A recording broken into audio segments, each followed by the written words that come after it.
Recording.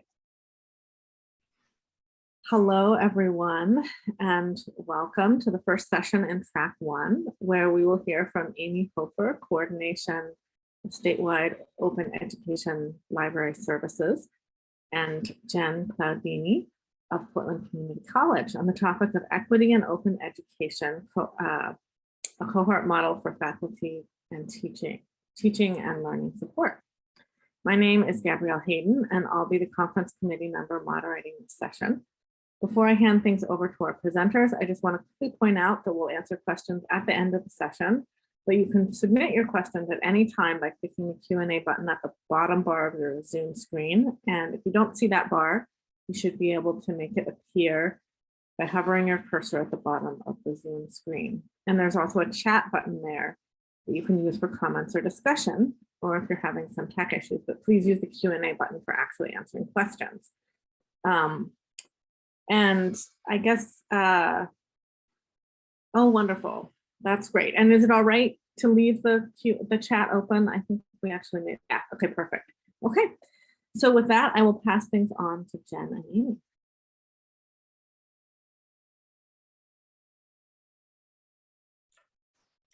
Hello, everybody. So happy to be here with you today. So my name is Jen Klaudinyi. I'm a faculty librarian at Portland Community College, as introduced, and my wonderful colleague, Amy Hofer here, the statewide open education program director of Open Oregon Educational Resources. Go ahead and switch the slide, Amy. We are going to start out today. I'll give you an overview of our conversation in just a moment, but we thought that we'd ask you to kind of center and be here with us by using this chatterfall technique of asking you to put 1 to 3 words about your background or experience with OER in the chat. So we're going to take just a minute, go ahead and put a few words that come to mind.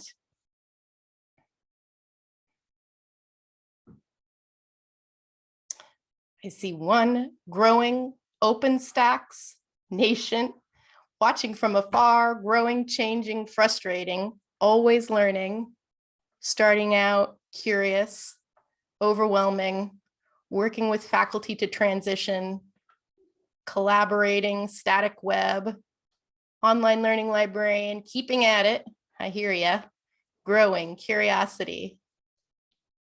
Thank you so much.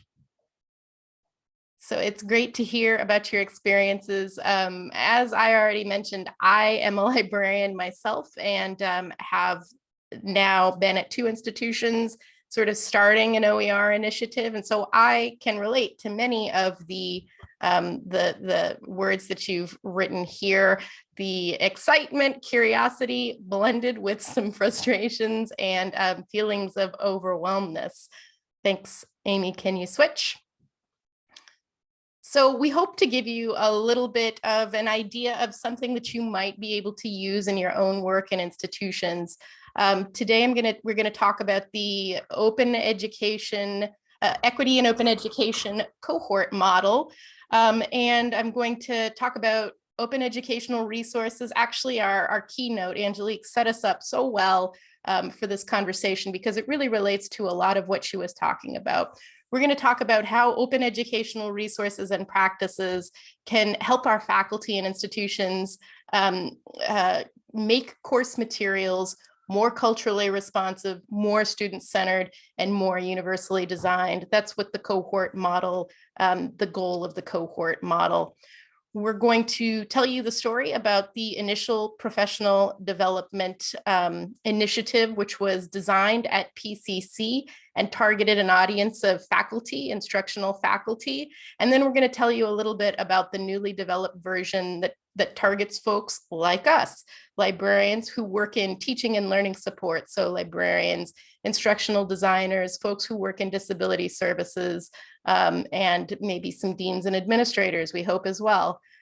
So I will start off here with a beautiful photo of some of my students at PCC and kind of let's take us back to 2019 when the idea for this, this initiative began.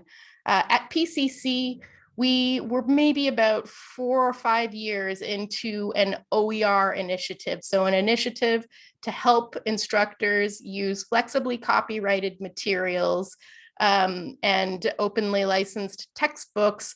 And we had gained a lot of traction on the cost argument, right? That students could ditch their commercial textbooks, which were expensive, and adopt openly licensed materials, which would save their students money. And our instructors, right, their primary responsibility at community college is teaching. They have a lot of contact with their students, and they understood that cost could be a big barrier to their students. And so we had a lot of traction, or a good amount of traction. It wasn't universal or anything like that, just to clarify, but good traction with the argument that openly licensed materials could save students money. We had an OER steering committee at PCC formed with folks from across the college, disability services, the bookstore, the library, instructional faculty, online learning, and so on. And we had been saving students millions of dollars through this initiative. Next slide. So, as I mentioned, this at PCC was my second role in kind of trying to lead and coordinate and inspire an open educational resources initiative. I was previously at Lane Community College, and now I'm like, I can't believe that I'm so old that I can say that's almost 15 years ago, and I was doing OER work there at Lane. And back in the day, before like the last 10 years, if you were trying to encourage instructors to adopt open resources, there really wasn't a giant collection of open textbooks to choose from. And the work was more about thinking about getting away from textbooks and sharing course materials and thinking about how to use those kinds of more flexible and small chunked items. And I missed some of the transformational work that I saw when folks got away from using their textbooks to thinking about how to use open practices or other types of course materials to transform their course. So like I said, at PCC, we already had a lot of focus on the cost metric, and we also had a lot of attention on sort of trading one Eurocentric, white perspective commercial textbook for a free version of a Eurocentric, white perspective textbook. We also had a lot of initiatives and discussion going on around DE&I, diversity, equity, and inclusion. We had looked at our demographic information, not just our demographic information, but student performance metrics. And there was a lot of attention on trying to help our students who are underserved be more successful at our institution. And so on the OER steering committee, we thought this is a great opportunity to think about how we can encourage, take the conversation about open resources and practices a step further beyond free textbooks to how we can use flexibly copyrighted materials to really transform our curriculum and put our students at the center of that and bring in more diverse perspectives, but also bring in our student voices into those course materials. Next.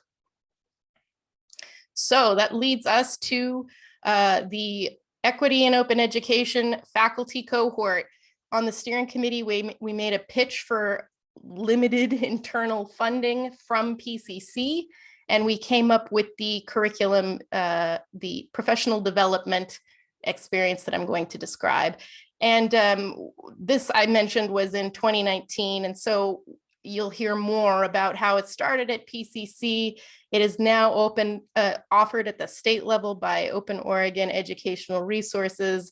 And we went through, we were able to get funding from the William and Flora Hewlett Foundation for advances. My point here is that it has gone through many iterations and changes and improvements, which we'll talk a little more about, but the core structure has remained the same from the original development. So we have our part 1 component, which is 4 weeks, and we ask our faculty for this version to engage and explore 4 different topics, 1 topic per week. We give them asynchronous materials related to each topic. So the topics week 1, OER and copyright basics, just to get us all on the same page. Week 2, we look at culturally responsive teaching. Week 3, we look at universal design. And week 4, we look at open pedagogy. And all of these weeks, we try to connect it to open, to flexible copyright, to open educational resources, to open practice. So it's culturally responsive teaching and open education, right?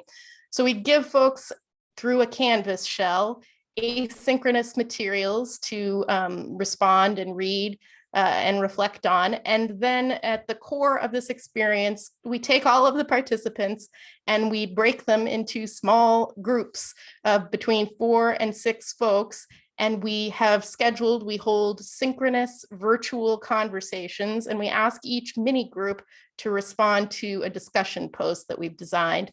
We try to make those discussion posts both reflective, thinking about connections, right, in our work and so on, to the materials that are posted in the Canvas shell, but we also try to make it scenario-based so that we can help folks take that learning and think about their next step for application in their own work, right? So your course materials have this problem. How would you try to solve it using some of the techniques and ideas that we looked at from the previous week? So that's the first part. We call it Explore. Second part, we give folks in this version targeting faculty the ability, the option to implement what they have learned by revising a unit, maybe a 2-week component of their course materials, using some of the ideas and concepts that we explored during part 1. The focus of this part is less on the product, like what they are able to produce, though we do capture those materials that they revise and share. We ask them to share it with an open license. We capture them and add them to a folder in OER Commons.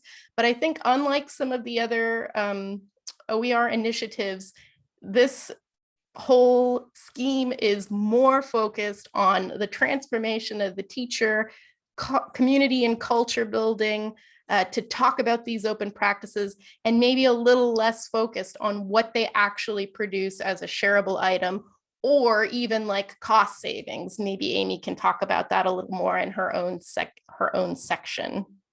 So, and then I mostly have talked about the version that targets our faculty, our instructional faculty, but we'll talk more about the new version that we're developing, targeting teaching and learning support folks. For that, we had to rethink some of those options for the implement, right? Like, we're not asking them to revise course materials, and that we're thinking about ideas more like course guides or needs assessments, and I will talk more about that as well. Alrighty, Amy, next. So I wanted to also mention, again, so many of these points were echoed in our keynote this morning, which made me smile. I have been the main curriculum developer for these professional development courses, but it has really, really been a group effort, and I couldn't have done it alone. I don't think even Amy and I could have done it by ourselves, the two of us. When we started at PCC, the first iteration, I had the power and the brain power of the OER steering committee that supported me. Our director of disability services at PCC, Kayla Parks, has designed and redesigned the component on universal design. I consulted with folks from who teach in the social justice topics for advice. And I think, like, the point there is, number one, I was pretty intimidated to take on this goal. I thought that this goal was worthy, but I felt like, who am I to be able to like do this work? And I think, right, that is a natural and healthy feeling for anything like this, but if not me, then who? And also bringing people together makes you feel like you might actually be capable with the power of a team behind you. So, and in addition to sort of the initial development being a collaborative process, with the funding from Hewlett and encouragement from them, we were able to, on this faculty version, go through a pretty intensive curricular design process, curriculum review and design and redesign process, where we were able to get reviewers from across the country with different lenses, and they gave us so much great feedback and advice. So we had folks from, DE&I, we had folks from instructional design perspective, folks from a universal design perspective, and that was just really, really helpful. So anyhow, the version that we have right now, it just wouldn't be what it is without all of that iterative community. Okay, I think that's it for me, Amy. Next. Great.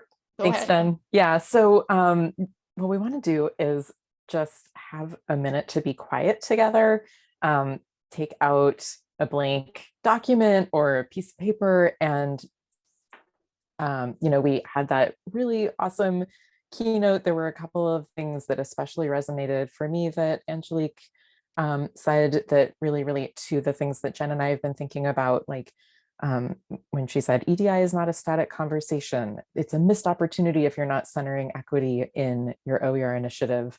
So we're just going to take 1 minute. If you have questions that are coming up, if anything has sparked that's an idea for you so far, we will not get into anything in the free write right now, but we want to take a pause, and maybe this will come back around in our Q&A. So let's start with our minute of quiet.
Okay, write down your last few words. Thanks for being quiet with us. So I'm going to shift gears a little bit and talk from the statewide perspective. I saw Jen give a presentation about what she was doing at PCC at the Open Ed conference in Arizona. Of course, we had to go out of state to talk about what we were doing together. And I could really see that the program itself would scale because of the way that Jen had structured the professional development course and the model. I could see how it would scale to the statewide level. And I could also really see how it fit in with the mission and vision of Open Oregon Educational Resources. Our mission is to promote textbook affordability for community college and university students and facilitate widespread adoption of open, low-cost, high-quality materials. So for me, that quality piece is where an equity lens comes in. And part of our vision is that Open Oregon Educational Resources provides tools and resources to make equity, diversity, and inclusion primary considerations when faculty adopt course materials. So openoregon.org is the website for the statewide OER program in Oregon. There's a lot more information showcasing everything that's happening across the state. Anyway, it just seemed like a great fit. So I want to talk a little bit about the money part of this. One piece of the design of the program that Jen initiated at PCC is that it costs money to implement. And we've talked with other states and systems and organizations about, potentially adopting or adapting the model in their context. And we've really encouraged folks, it's all openly licensed. You can take this content and adopt or adapt it in your own setting, but we're really encouraging people to bring the compensation piece along with them if they do. And we see this as an equity issue, right? Because uncompensated professional development could leave out part-time or otherwise precarious faculty. It's not a ton of money, right? Like no one's being overpaid for this. But it's a $200 stipend to complete part 1. It's an additional $300 stipend for folks that go on and optionally complete part 2. And we have 4 facilitators during each cohort who each receive a $500 stipend. And we always bring in 4 new facilitators each time. And this is part of building a deeper bench of expertise in Oregon. As Jen mentioned, she initially received special project funding at PCC. When we decided to scale up to the statewide level, we were able to receive funding from the William and Flora Hewlett Foundation. That was our first external funding in the statewide OER program. And we used that Hewlett funding for the following things that cost money. So we've run 4 faculty cohorts. We are just completing the 4th that's funded by the Hewlett money. We paid advisory board members to provide feedback on the curriculum and on our research study that I'll talk about in a minute. And we also used the funding to hire a professional research firm to help us with assessment.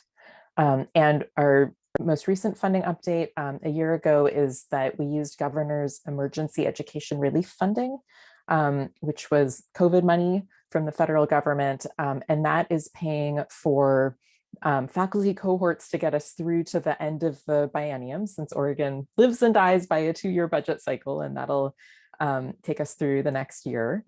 And Jen, as she mentioned, designed a new version of the course for teaching and learning support roles, so compensation for her work on that.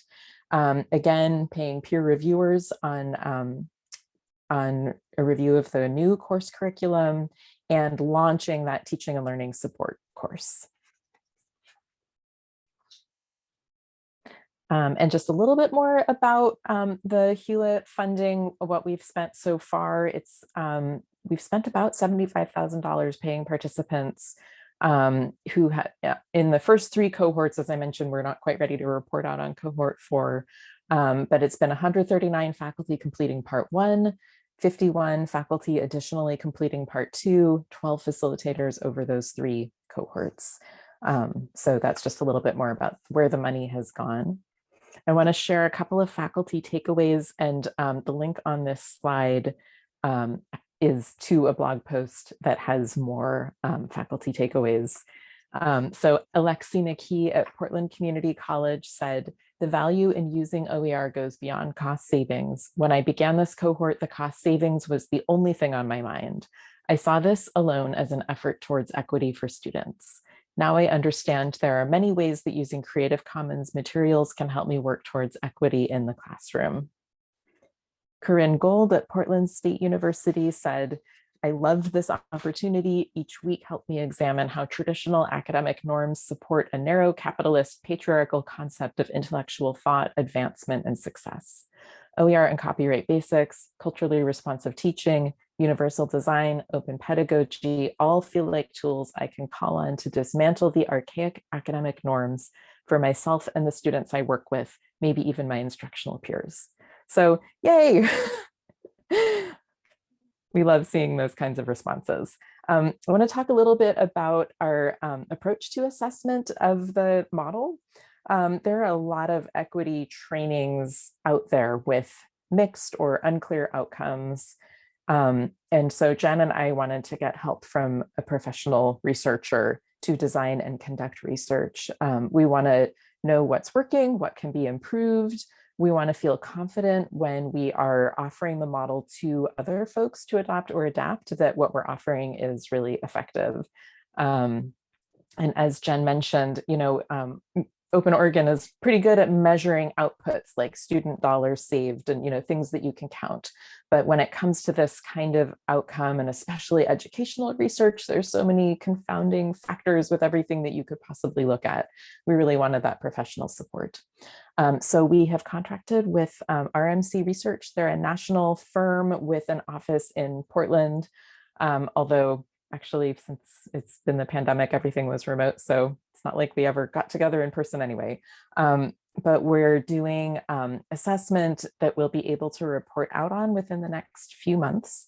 And we've taken a variety of approaches to this. So to understand the impact on faculty, we've done surveys immediately after the cohort runs, and then we're going to do a faculty follow-up survey now to see whether there's been any change over time. RMC did interviews with some of the faculty that had completed the program, and we've also done a deep dive, a case study with one faculty member. And we're trying to understand, is this effective? Are faculty really changing their course materials as a result of what we've explored in the equity and open ed cohort? We're also going one layer further to see about whether there's an impact on students. And we're doing that by asking faculty that have completed part 2, which was the implement part of the course. Did you teach your redesigned course this quarter? If so, will you please give this student survey link to your students? So we're trying to get that next layer of effect to see if there's an impact on students, and whether they can report a sense of greater belonging, engagement, and motivation that we can attribute back to participation in the cohort. And then we're also looking at our outreach efforts, not with RMC in particular, but we are doing our best to share out about the model. We would love to have other states or systems or consortia adopt or adapt the model. We've been sharing out by publishing, presenting, here we are now, right? And then one other impact that I want to mention is that when we ran our OER grant application process, most recently, we did see more substantive responses to the DE&I question that we ask on that application form. And I haven't gone through and really done an analysis, so right now it's sort of an anecdotal thing, but it felt really gratifying to see that people were saying more than, well, it'll be free, so that's meeting my social justice goals, or I'm going to make sure that there's captions on all the videos. Both of those are really important things, but to have faculty give a more thoughtful answer and have sort of a more nuanced equity lens in their approach to OER grant projects. And I think that is probably a follow-on effect. So in terms of lessons learned, I'll get started on these and then Jen can jump in. We've realized that our participants need a lot of flexibility. We're in the middle of a pandemic. We had every kind of weather. We've had wildfires and ice storms. We've had racial justice protests. There's just been so much going on, and a lot of life happens kind of stuff is happening. So we are offering the opportunity to join part 2 for anyone who's ever completed part 1 on a rolling basis, so that if folks need to say no this time, it might be more of a not yet. And they can also return to part 2 and keep working on their course. So just thinking about offering that flexibility. As Jen mentioned, we've made ongoing improvements in terms of instructional design and accessibility. There's always more that you can do there. We've added scenario-based discussion prompts for the small group discussions. And we've worked to decenter scholars that represent dominant perspectives so that we're bringing in more materials into the course itself from BIPOC scholars and other folks from historically underrepresented groups. Another change that we've made is when folks register for the cohort, they have the opportunity to identify by their affinity group preference. And there's a little explanation, but the affinity group options are, you can identify as minoritized voices, allies, beginners, brand new, and then no preference, which means we'll put you in with the brand new or allies groups. And what this is doing is giving folks that do identify as belonging to the minoritized voices groups the opportunity to be with other people in their small group discussion who identify the same way and avoid a situation where they're the only person that identifies that way in their group. So we've had good feedback from that. In general, the small group discussions, as you can imagine, the logistics of getting 60 plus people to have a synchronous meeting 4 times during a month, the logistics are really big to do that, and it is so worth it. We get a lot of really good feedback about the value of the small group discussions. And Jen, I think I was already supposed to stop talking, so do you want to take it from here? Yeah, I mean, I think I added those last couple of bullet points, and I have been trying to think about more lessons learned based on our Chatterfall and you, our audience. But yes, the small group synchronous virtual discussions are like a lot of, they're kind of a lot of work, but they're really core. And we repeatedly hear from folks that that was the value of this experience for them, like the spaces for to get folks together to talk about teaching. If that's at all within your ability, like I think it was worth it, and it's certainly worth it for us on the cohort model. Another one I think is that process over product, which I mentioned earlier. I think we get into this rhythm with open resources where we really think about, well, the goal is for somebody to make a textbook that everyone will then adopt and use. And like, that's a good goal, but it's not the only goal possible for open education work, because teaching is personal, and involving our students in our curriculum materials, it has to be iterative and it has to be intentional, and that's about process. And teaching is a process as well. And so I think it was refreshing, or at least like it feeds me to be able to do open ed work, but focus on process, in addition to all of those product focused goals that we've been carrying through.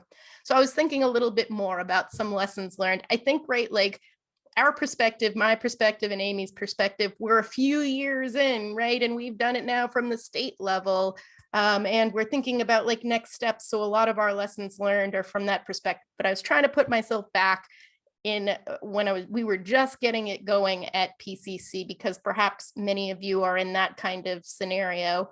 A few lessons. One, our institution, PCC, has a lot of stated missions, and many of our administrators do care about diversity, equity, and inclusion. And so I think it was, right, like tying open ed and trying to get some internal funding by tying open education initiatives explicitly to some of the stated things that folks, the decision makers at the college, care about related to diversity, equity, and inclusion, helped us, I think, helped us to kind of raise the open ed profile and get some of that internal funding. So that was one thing.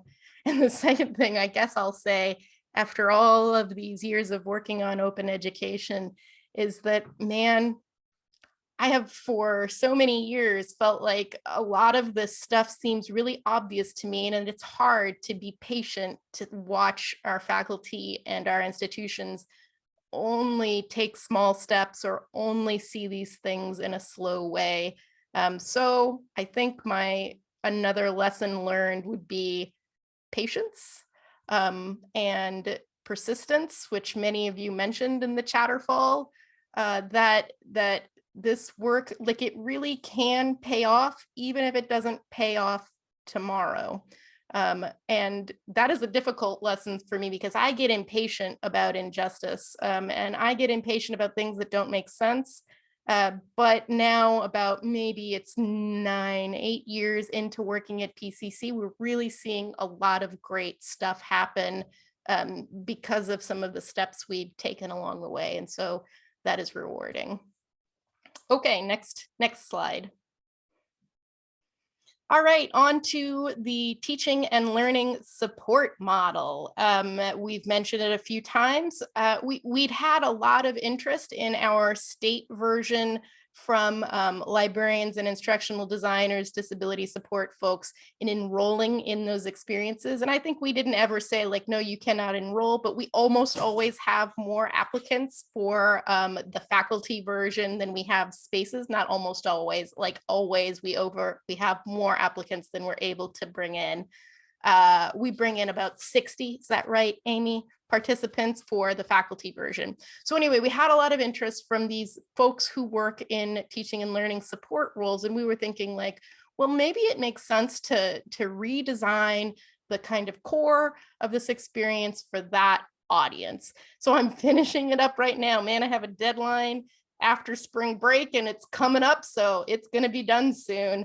The goal in this version is to help folks in those roles support the transformation of curricular materials at their institution. So we're still focused on that, like how do we make course materials in the classroom more equitable, more culturally responsive, more universally designed, but we know that folks in teaching and learning support roles really support that work and initiate that type of work at their institutions. And so that's the goal.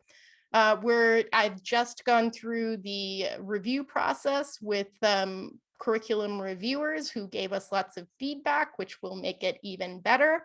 And much of that feedback is going to have to go for a revision on the faculty version as well. So iterative learning, we continue to do. We tweaked some of the content, or I am tweaking some of the content so that I can allow folks from these different audiences to kind of like both get the basics of each of those topics, but also we know that folks will be coming in with different levels of expertise. And so I'm trying to present it as a way with ways to go deeper for places where folks have more expertise. And we're also tweaking, of course, those group conversation prompts and changing the scenarios based on the audience, not folks who are, it's not geared toward folks who are teaching credit classes in their classrooms, but folks who support that work with their faculty. And then for part 2, we're thinking about ways to give folks the opportunity to create things or take the next implementation step relevant to the work that they do in their own roles. So some of the ideas and examples we're presenting to folks so far are to create things like library subject guides, perhaps build a workshop plan to give a workshop to faculty and share your plans with us. Thinking about department or institutional needs assessments or other kind of planning type documents. So these are just some of the ideas that we have, but we're super excited to see what ideas our participants come up with. And we anticipate that we'll have like a nice shared collection of things that folks have decided to, as far as taking their next step. That's the goal of that part 2 implement, is to think about what would be the practical next step in carrying this work on in your own role at your own institution. Okay, next slide. So registration is open. Amy, maybe you can put that link in the chat. And yeah, we're starting the next, what's the date, Amy, on the next teaching and learning support cohort? When are we starting it? I'm going to click on this link. I can't remember. It's soon. It's in a few weeks. Yeah. Okay. So it starts on April 18th. And I know that we've got a bunch of different kinds of people in our audience today. So I'll just remind everyone that this opportunity that we're showing right now is for anyone who has a teaching and learning support role in Oregon's 24 public colleges and universities. And if you do not belong to that group and you want to do this, let's talk. Right? And I will grab this link while we're here.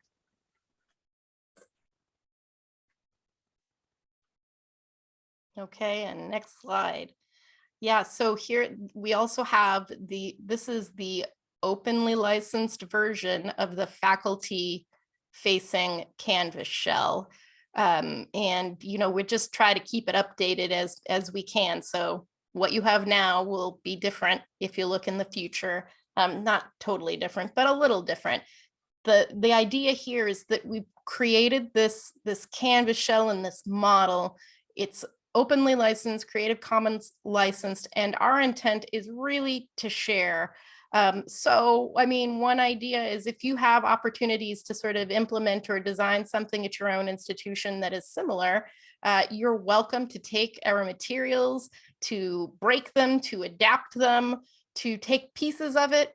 For example, back at PCC now, some years after we already kind of ran the full version, we have the opportunity for folks to take the full version at the state level. We're taking pieces of the curriculum from the EOE, we call it Equity and Open Education Faculty Cohort, and embedding them into our required online learning training, right? So that's another opportunity. Please look at the work we've done and take anything that might be useful to you. I think that's it. Yeah, questions? I see a question in the Q&A box, and I think it's for me to address. Is there internal sustained funding for the PCC OER steering committee, or was there at Lane a dedicated OER librarian position? I have to chuckle a little because this is a constant thing. I feel like I have all of this success with OER work and like not as much success here as I would like to report back. The bottom line is at PCC, my librarian position, I have like 50% backfill, and PCC has 4 campuses and a zillion people all of the time and a zillion faculty. So like that is a tiny, tiny drop in the bucket. And that's what we've been able to secure in a consistent way. Lane was similar. I think that they have actual faculty funding now, but I don't want to comment too much on that. So the only thing that PCC has is 50% of my time. And otherwise we have not had consistent internal funding. Our folks really do take a lot of advantage of Open Oregon educational resources funding, I know, and I try to encourage all of our folks to see that as a resource.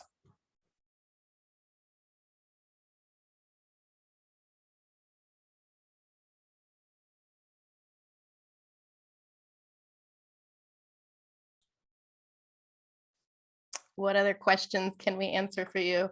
Consider or ideas that you have from your 1-minute free write.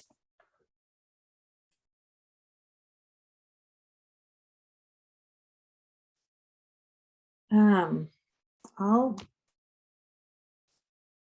guess I'll follow up with that. I mean, I think part of what seems challenging about all of this is, as you know, as your answer to the last question suggests, the kind of like, please get this done at the margins on a shoestring approach that the institutions have to this. And do you feel like there are, particularly in the community college context or any of the contexts that you see, institutional support for that could be sort of more built into the experiences of the faculty, right? And I'm thinking about, the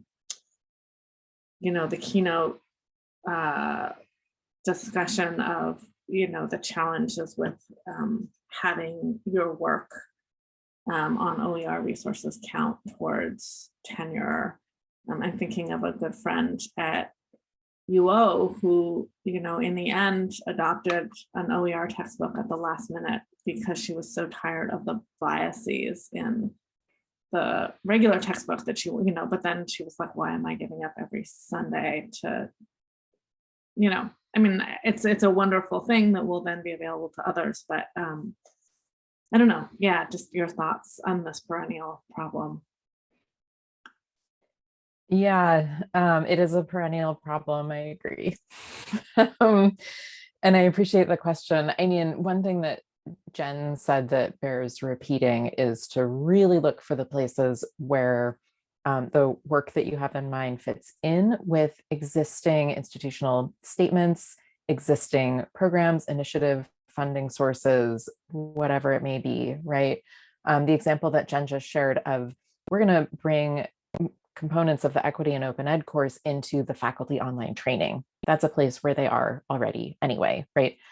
So really not making open ed and not making the equity piece of open ed something that's like over here, that's separate, that needs extra funding in order to work, but really integrating it with what we already do. And that said, I think it's a both and really, because we are doing something additional. Our faculty need additional compensation. This is course redesign work that should be compensated. And it is, to Laura's question earlier, it is really helpful to have somebody who is, leading the initiative, accountable for reporting on what's happening, accountable for getting all the money spent if there is money to spend. So yeah, it's a both and thanks for asking. It's an ongoing conversation. I'll just quickly add too that, man, this is to my like patience and small steps frustration. You just have to find some kind of balance about like, there are certain things that you in your own time can do and certain things that you cannot do. And the piece about needing compensation is real. Collecting data in order to make arguments for that is real, but also, right, like even still in our OER steering committee, we get folks who are and this is real, right? Like me too, frustrated with the lack of commitment from the institution that it almost stops you from doing anything. And to be honest, like if you want to take on this work, you have to look for the things that you can do, right? And that you have to sustain some frustration about the things you cannot do and try to make arguments to change it, but you can't let that stop you from doing something. So just a little piece from me. I see we have some other Q&A questions. Perhaps I can read the first one. Does that seem good? Yes, please. Sweet. Okay. Evan Williamson, just curious about the challenge of formats to share that enable reuse and adaptation. Is there a way to get module content chunks out of Canvas for other platforms, mediums? I can answer a little this, but maybe Amy, you have to deal with all the institutions.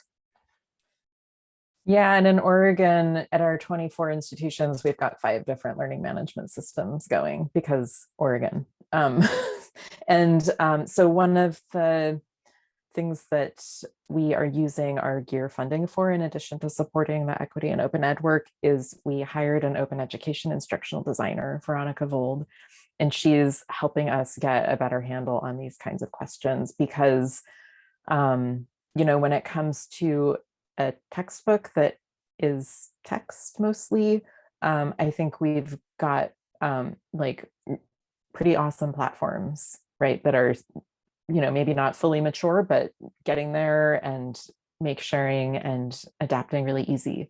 When it comes to sharing and adapting what we usually call ancillaries, like all the other stuff that makes faculty have to like give up their Sundays if they switch to an open textbook, that is another whole ball of wax. So Jen, do you want to jump in? Well, I guess I'll just say that, part of maybe some success at PCC, that OER steering committee I mentioned, we have folks from online learning on that OER steering committee. And so thinking about even just sort of small and institutional ways that at your own institution, like our online learning folks have the long view of trying to make things within our own LMS more shareable. They know that that's a goal of faculty, that it would make it better for faculty, it makes it better for our instructional designers. So like getting those folks on our team and having them do some thinking in a kind of a smaller perspective about that. But yeah, I think, right, like this is one of the big questions always about OER work is how, especially for open pedagogy, right? Like how can we share things that are usable by others and how can we make that make sense?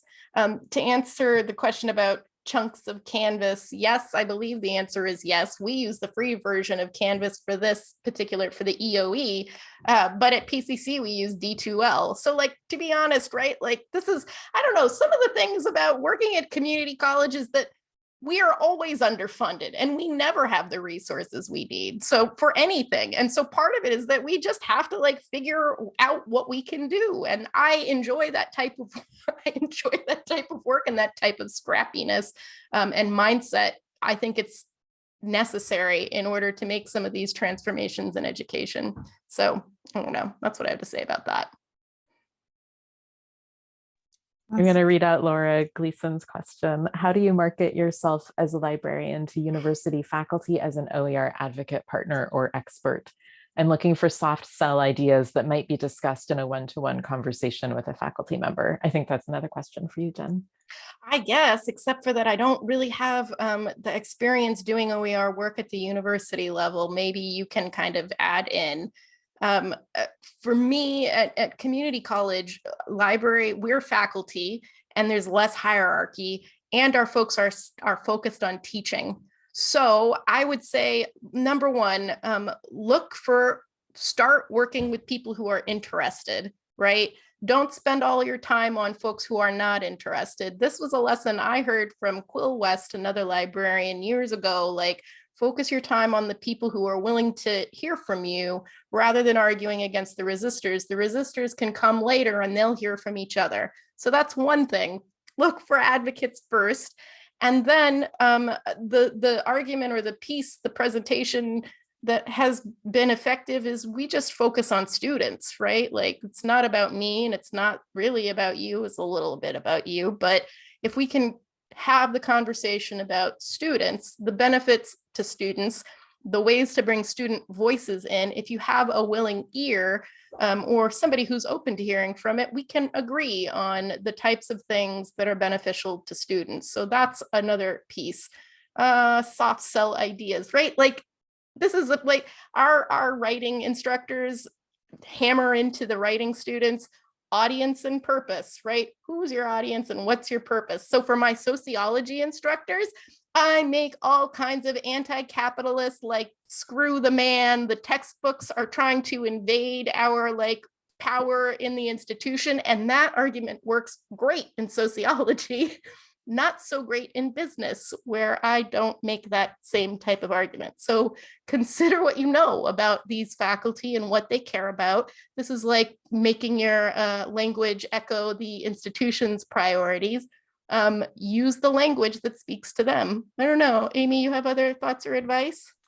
I mean, one other thing that comes to mind is bringing a hard copy of an openly licensed textbook with you. Sometimes that's like a real light bulb moment for faculty. It sounds so simple, but if you say like, here it is, and they're like, oh, it's a book, you know, we're using jargon. OER is an acronym and it's jargon, right? But if you say, you know, this is an openly licensed textbook, that can be pretty effective. And you know, I know that we've been talking about how budgets are tight, but you know, this could be like an under $20 purchase because they're available for free online or in print at low cost.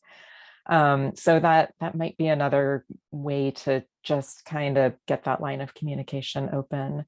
And also, Laura, I don't remember which institution you're at, but I will say that the Open Education Network is such an awesome resource for those conversations with faculty. They do trainings for OER librarians that can help you feel comfortable with that.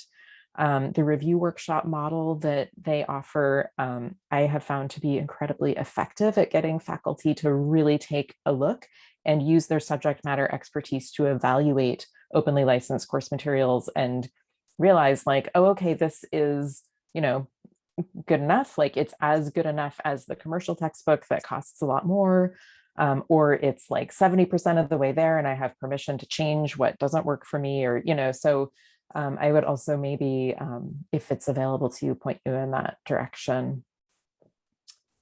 Yeah, I guess I would just add, thinking again about my friend and colleague who decided to adopt a textbook. It was the combination of, there was one that already existed, even if it was insufficient, and then that there was a scholarly article talking about substantive intellectual problems that would affect sentencing of, in law later, of, with the current textbooks and why they were biased in this particular way, right? So that there was like something to build on and an intellectual problem within the field. So I think also, and obviously we can't all be intervening in, 50 different subject matter fields, but I think as things build, hopefully these kinds of conversations will begin to happen, and we can look for opportunities to support those scholarly conversations also.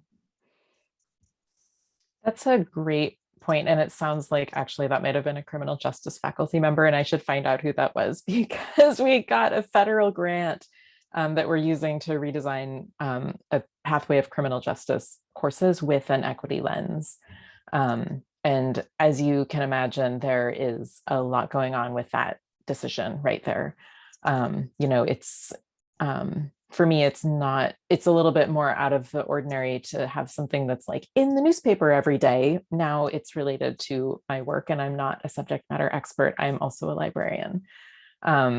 So yeah, like getting way outside of my comfort zone in that way, and working with a discipline where the equity question has such real life and death consequences. Yeah, that's been a new one for me. But yeah, it is an amazing opportunity to have these deeper conversations. Awesome. Yeah, I'll follow up with you. Thank you. Yeah. We have 2 minutes left, and then I want to make sure that we get our 10-minute break, because I know it's going to be a long, exciting, but long day. So you all need your walk and your water and your visit to the different rooms where you are. Looks like we had a hand, maybe, or no, that was an accidental hand, maybe. I think it must have been. Yeah. Okay. All right. Oh, good. Well, thank you again. This was a fantastic panel and a really interesting conversation. And I look forward. So just as a reminder, if you want to go to one of the other sessions in track 1, I will, in track 2, I'm going to give you all the link to track 2 here. It's the same link as the keynote, and otherwise this is track 1, and you can just turn yourself off, and I will see you again in 10 minutes. Thank you so much.